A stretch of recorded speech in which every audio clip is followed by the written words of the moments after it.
Hello, welcome back to Arya Shiju Talks. ഒരു minute ഞാൻ പറയട്ടെ. Hello, welcome back to Arya Shiju vlogs. അപ്പൊ ഞങ്ങളൊന്ന് ചെയ്യാൻ പോകുന്നത്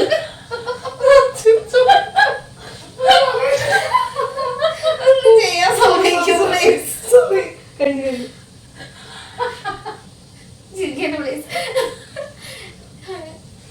ഞങ്ങളൊന്ന് ചെയ്യാൻ പോകുന്നത് ഈ പ്രഗ്നൻസി മിത്ത് ഉണ്ടാവുമല്ലോ എന്ന് വെച്ചാൽ നമ്മുടെ പ്രഗ്നൻസി പ്രഡിക്ഷൻസ് പണ്ടുള്ള ആൾക്കാർക്കൊക്കെ ഒരുപാട് പ്രഡിക്ഷൻസ് ഉണ്ടാവും. ഇന്ന കാര്യങ്ങളൊക്കെ വന്നു കഴിഞ്ഞാൽ പെൺകുട്ടി ആവാം ആൺകുട്ടി ആവാം.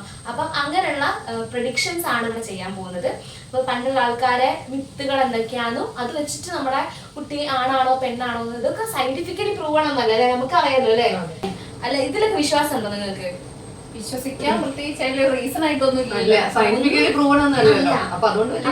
ഒന്നും വിശ്വാസമില്ല. പക്ഷെ നമ്മള് ഒരു പണ്ടത്തെ ആൾക്കാരൊക്കെ പറഞ്ഞു കേൾക്കുമ്പോ ഇങ്ങനെ പ്രത്യേകിച്ച് പ്രഗ്നന്റ് ആവുന്ന സമയത്ത് നമുക്കൊരു ഡൗട്ട് ഉണ്ടാവുമല്ലോ, അങ്ങനെയല്ല ഇതൊക്കെ സത്യമാണോ ചില കാര്യങ്ങൾ ചില സമയത്ത് സത്യമായിട്ട് വരുന്നത്. അപ്പൊ അത് ഒരിക്കലും സയന്റിഫിക്കലി പ്രൂവൺ അല്ല. പക്ഷെ എന്നാലും അത് വെച്ച് നമ്മളൊന്ന് പ്രഡിക്റ്റ് ചെയ്യാൻ പോവാണ് ഇപ്പൊ. അപ്പൊ ഫസ്റ്റ് തന്നെ എന്തൊക്കെ മിത്തുകളാണ് നിങ്ങൾക്ക് അറിയുന്നത്? നിങ്ങൾക്ക് രണ്ടുപേർക്ക് എന്തൊക്കെ മിത്തുകളാണ് അറിയുന്നത്? കഴുത്ത് കറുത്ത് കഴിഞ്ഞു കഴിഞ്ഞാല് ആൺകുട്ടി ആവുന്ന് പറഞ്ഞു കേട്ടിട്ടുണ്ട്. ഓവർ കഴുത്ത് ഡാർക്ക്നെസ് വരികയാണെങ്കിൽ പൊതുവേ നമുക്കറിയാം ഹോർമോണിന്റെ ചേഞ്ച് കൊണ്ടാണ് ഈ ഒരു കഴുത്തിന് കറുപ്പ് വരുന്നത്. പക്ഷെ കഴുത്ത് ഓവർ കറുത്ത് കഴിഞ്ഞു കഴിഞ്ഞാൽ അല്ലെങ്കിൽ ആ ഒരു ഡാർക്ക്നെസ് വന്നു കഴിഞ്ഞാൽ ആൺകുട്ടിയാന്ന് പറയും. മറ്റേതാണെങ്കിൽ എന്താണ് പെൺകുട്ടിയാണെന്നാണ് പറയുന്നത്. അപ്പൊ നിങ്ങൾക്ക് എന്താ തോന്നുന്നത്? നല്ല ഡാർക്ക്നെസ് വന്നിട്ടുണ്ട്. അപ്പൊ അത് വെച്ച് നോക്കുകയാണെങ്കിൽ നമുക്ക് ബോയ്ക്ക് കൊടുക്കാം. ബോയ്ക്ക് ഒരു മാർക്ക്. അല്ല, എന്നാലും ഒരു പോയിന്റ് അവിടെയാണ് പോയത്. പിന്നെ വയറിന്റെ ഷേപ്പ് പിന്നെ നമ്മൾ പറയും മുകളിലേക്കാണ് വയറെങ്കില് എന്താ കേട്ടിട്ടുള്ളത്? താഴ്ന്നിട്ടാണ് വയറെങ്കില് മുകളിൽ ഇവിടന്നേ ഇങ്ങനെ വരികയാണെങ്കിൽ ഇവിടെയാണ് വയറ് തോന്നുന്നുണ്ടാവുക. അത് അങ്ങനെ പറയുന്നുണ്ട്. താഴേക്കാണെങ്കിൽ ബോയ് എന്ന് പറയുന്നത്. അത് വെച്ചിട്ട് നോക്കുകയാണെങ്കിൽ ഇപ്പൊ പെൺകുട്ടിയാണ് അല്ലെ, മുകളിലേ വരുന്നുണ്ട്. പക്ഷെ അത് നമ്മള് അതും ഒരു മിത്താണ്, സയന്റിഫിക്കലി പ്രൂവൺ അല്ല. സാധാരണഗതിയിൽ മസിൽസ് ആണ് അതിന് കാരണമൊന്നുമില്ലേ? നമ്മള് ഫസ്റ്റ് പ്രഗ്നൻസി ഒക്കെ ആകുമ്പോൾ മസിൽ കുറച്ചുകൂടി സ്ട്രോങ് ആണെങ്കിൽ നമുക്ക് മുകളിലേക്കായിട്ടും വയറ് വരുന്നത്. സെക്കൻഡ് പ്രഗ്നൻസി ഒക്കെ ആകുമ്പോഴത്തേക്ക് മസിൽ കുറച്ച് വീക്ക് ആകുമ്പോൾ നമ്മൾ താഴോട്ടേക്കായിട്ട് വരും. അങ്ങനെയാണ് പൊതുവേ ഉണ്ടാവല്. ഇത് മിത്തായിട്ടാണ് ഇവർ പറയുന്നത്. പക്ഷെ ചില കാര്യങ്ങളിൽ ചിലത് നോക്കുമ്പോൾ അത് ശരിയാവും, വിശ്വാസങ്ങൾ പോലെയാണ്. അപ്പൊ ആ ഒരു വിശ്വാസം വെച്ച് നോക്കുകയാണെങ്കിൽ ഗേളിന്റെ ഒരു പോയിന്റ് കൊടുക്കാല്ലേ. പിന്നെ അടുത്തത് വോമിറ്റിംഗ് ടെൻഡൻസി. മോർണിംഗിൽ നന്നായിട്ട് വരികയാണെങ്കിൽ ബോയ് ആണെന്ന് പറയുന്നത് കേൾക്കാം. മറ്റേതാണെങ്കിൽ ഗേളിക്കാണെങ്കിലും രാവിലെയാണ് കൂടുതലായിട്ട് വോമിറ്റിംഗ് ഉണ്ടായിരുന്നത്. അത് വെച്ച് നോക്കുകയാണെങ്കിൽ നമുക്ക് ബോയ്ക്ക് ഒരു പോയിന്റ് കൊടുക്കാം. ഇനി അടുത്തത് എന്താ? ലെഫ്റ്റ് സൈഡിലേക്ക് ചെരിഞ്ഞു കിടക്കുന്നത്. അത് നമ്മുടെ കംഫോർട്ട് അനുസരിച്ചാണ് അല്ലേ? സാധാരണഗതിയിൽ ഒരാൾക്ക് ഇഷ്ടം ഉണ്ടാവും എങ്ങോട്ട് റൈറ്റ് സൈഡിലോ അല്ലെങ്കിൽ ലെഫ്റ്റ് സൈഡിലേക്കോ തിരിഞ്ഞു കിടക്കാനുള്ള ഇഷ്ടമാണ്. ഞാൻ അധിക പക്ഷം എനിക്ക് റൈറ്റ് തിരിഞ്ഞു കിടക്കാനാണ് ഇഷ്ടം. സാധാരണ അല്ലാതെ മുന്നേ അങ്ങനെ തന്നെ റൈറ്റ് തിരിഞ്ഞ് അല്ലെങ്കിൽ വലത് കിടക്കാം. ഇത് രണ്ടുമാണ്. അപ്പം ലെഫ്റ്റ് തിരിഞ്ഞ് കിടക്കുമ്പോൾ എനിക്ക് അങ്ങനെ ഉറക്കം വരില്ല. എന്നാലും മാക്സിമം ശ്രമിക്കും. അപ്പം ബോഡി പെയിൻ വരും, അങ്ങനത്തെ കാര്യങ്ങളൊക്കെ ഉണ്ടാവും. ലെഫ്റ്റ് ആണെങ്കിൽ ബോയ് ആണെന്നാണ് പറയുന്നത്, റൈറ്റ് ആണെങ്കിൽ ഗേൾ ആണെന്ന് പറയുന്നത്. അപ്പം എവിടെ പോയിന്റ് കൊടുക്കും? റൈറ്റ് ഗേളിന് പോയി. ഇനി മധുരം കൂട്ടുകയാണെങ്കിൽ പെൺകുട്ടിയും, മധുരം കൂട്ടാൻ ഇഷ്ടം കൂടുതലാണെങ്കിൽ പെൺകുട്ടിയും, മധുരം അതായത് നമ്മൾ എരിവൊക്കെയാണ് നമുക്ക് ഇഷ്ടം കൂടുതലെങ്കിൽ ആൺകുട്ടി എന്ന് പറയും. മധുരല്ലേ വേണ്ടി? എനിക്ക് അങ്ങനെ ഒന്നുമില്ല, എനിക്കിപ്പോ എല്ലാം ഇഷ്ടമാണ്. അപ്പൊ രണ്ടും ഇഷ്ടമായതുകൊണ്ട് നമുക്ക് രണ്ടിലും സാധ്യത കാണുന്നുണ്ട്. ബോയ് ആവാം, ഗേൾ ആവാം. അപ്പൊ നമ്മള് പിന്നുള്ളത് നമ്മുടെ ആ ഒരു ലൈൻ ഫോർമേഷൻ ഉണ്ടാവുമല്ലോ, നമ്മുടെ ലിനിയ നിഗ്ര എന്ന് പറയുന്ന ലൈൻ ഫോർമേഷൻ ഉണ്ട്. അപ്പൊ അത് നമ്മുടെ വയറിന്റെ മുകളിൽ ഇങ്ങനെ ഒരു സെൻട്രൽ ലൈനിലായിട്ട് ഇങ്ങനെ വരും. അത് മുകളിൽ നിന്ന് താഴെ വരെ ഉണ്ടെങ്കിൽ ആൺകുട്ടി എന്ന് പറയുന്നത് കേൾക്കാറുണ്ട്.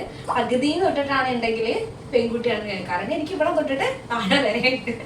അതുകൊണ്ട് ആൺകുട്ടിക്ക് ഒരു സാധ്യത കൊടുക്കാം. പിന്നെ ഒരു പ്രത്യേക ഒരു മിത്താണ്. കാരണം എന്താ വെച്ചാൽ ഈ നമുക്ക് നല്ല ഡാർക്ക്നെസ് വരും ഈ പ്രഗ്നൻസിയുടെ സമയത്ത്. സാധാരണ ഉണ്ടായ മാതിരിയായിരിക്കും നമ്മൾ ബോഡി മൊത്തമായിട്ട് ചേഞ്ച് ആവുകയാണ്. അപ്പോൾ ഒന്ന് നല്ല ഡാർക്ക്നെസ് കഴുത്തിലും ഇവിടെയൊക്കെ ആയിട്ട് വരും. അത് ഒന്നാമത് എന്താ വെച്ചാൽ ഹോർമോണിന്റെ പ്രശ്നം കൊണ്ടാണ്, ഹോർമോൺ ഉണ്ടാകുന്ന വ്യത്യാസം കൊണ്ടാണ് ഈ ഡാർക്ക്നെസ് വരുന്നത്. പക്ഷെ പൊതുവെ ആൾക്കാർ പറയുന്ന ഒരു മിത്താണ് എന്താ വെച്ചാല് ഈ ഒരു അയൺ ടാബ്ലറ്റ് ഒക്കെ എടുക്കുന്നത് കൊണ്ടും അതേപോലെ കുട്ടി ആൺകുട്ടി ആണെങ്കിൽ എന്താ പറയാ നമ്മുടെ ഈ ഒരു ഫുൾ ഡാർക്ക്നെസ് നമുക്ക് അനുഭവപ്പെടും. പെൺകുട്ടി ആണെങ്കിൽ നമുക്ക് നല്ല ഭംഗി ഉണ്ടാവും, ആൺകുട്ടി ആണെങ്കിൽ ഒരു ഭംഗി ഉണ്ടാവില്ല, അമ്മേനെ കാണാനേ ഭംഗി ഉണ്ടാവില്ല. ആൺകുട്ടി ആണെങ്കിൽ പെൺകുട്ടി ആണെങ്കിൽ അമ്മ സുന്ദരിയാവും. ഇപ്പൊ നിങ്ങൾക്ക് എന്താ തോന്നുന്നത്? ഞാൻ സുന്ദരിയാണോ? പറയാൻ പറ്റില്ല. അപ്പൊ ഞാൻ ഗേളിന് പോയല്ലേ ബോയിൽ കൊടുക്കാല്ലേ ശരി. എന്നെ കാണാൻ പണ്ട് നല്ല ഭംഗിയാണെന്നാണ് ഉദ്ദേശം. അല്ല നമ്മള് പ്രഗ്നൻസി ഗ്ലോ എന്ന് പറഞ്ഞൊരു സംഭവം ഞങ്ങൾക്ക് വന്നതായിട്ട് എനിക്ക് തോന്നിയില്ല. നമ്മള് പ്രഗ്നന്റ് ആകുമ്പോൾ കുറച്ചും കൂടെ നമ്മള് അങ്ങനെ പറയാം നല്ല വ്യത്യാസം ഉണ്ടായി. നമുക്കൊരു മുഖത്ത് വല്ലാണ്ട് ഒരു തുടുതുടു പോലെ തോന്നില്ലേ? ഒരു ഡിസംബറിൽ പ്രഗ്നന്റ് ആയിട്ടുണ്ടെങ്കിൽ ഡിസംബർ ജാനുവരി ഒക്കെ നല്ലൊരു വ്യത്യാസം ഫീൽ ചെയ്തിട്ടുണ്ടെങ്കിൽ അത് കഴിഞ്ഞ ശേഷം അങ്ങനെ ഡള്ളായി. എനിക്ക് തന്നെ നമുക്ക് കണ്ണാടിയൊക്കെ നോക്കുമ്പോൾ നമുക്ക് തന്നെ ഫീൽ ചെയ്തു കഴിഞ്ഞ റെഡി ആവുകയായിരിക്കും, ഇതൊക്കെ മാറി കിട്ടിയായിരിക്കും എന്നാണ് ഞാൻ വിചാരിക്കുന്നത്.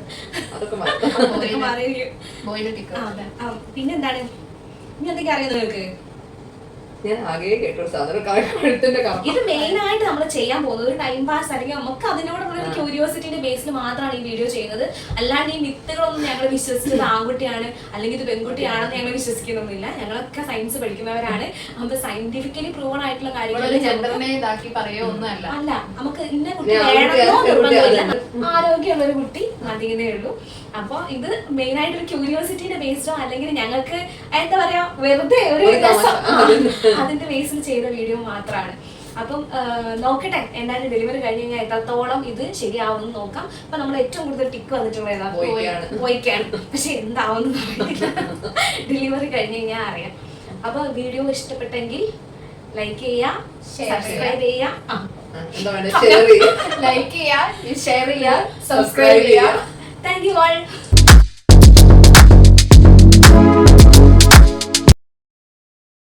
എന്താ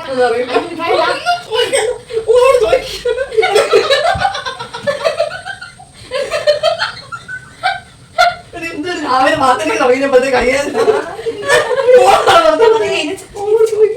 ചോദിക്കില്ല. വീട്ടിൽ